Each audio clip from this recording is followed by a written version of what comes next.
ದೇವರು ನಡೆಸಿದ್ರು, ದೇವರು ಸಹಾಯ ಮಾಡಿದ್ರು, ದೇವರು ನಮ್ಮನ್ನ ಮೇಲೆ ಕೆತ್ತಿದ್ರು, ದೇವರು ನಮ್ಮನ್ನ ಆಶೀರ್ವದಿಸಿದ್ರು ಅಂತ ಮಾತುಗಳು ನಿನ್ನ ಬಾಯಿಂದ ಬರಬೇಕು ಸಹೋದರ ಸಹೋದರಿ. Alleluia, alleluia.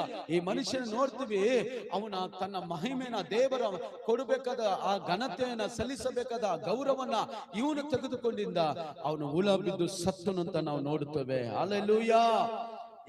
ಯೋಹಾನ ಸುವಾರ್ತೆ 8ನೇ ಅಧ್ಯಾಯ 15ನೇ ವಾಕ್ಯ ಓದಿರಿ.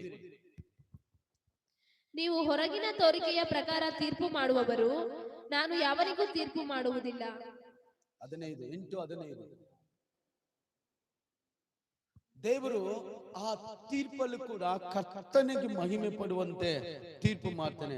1 ಕೊರಿಂಥಿಯರ 14:12ನೇ ವಾಕ್ಯ ಹೇಳ್ತದೆ, ಯಾಕೆ ನಾವು ಈ ತರ ಎಲ್ಲ ಮಾಡ್ಬೋದು. 12ನೇ ವಾಕ್ಯ ಹೇಳ್ತದೆ, ಸಭೆಗೆ ಭಕ್ತಿ ವೃದ್ಧಿ ಬರಕ್ಕೆ,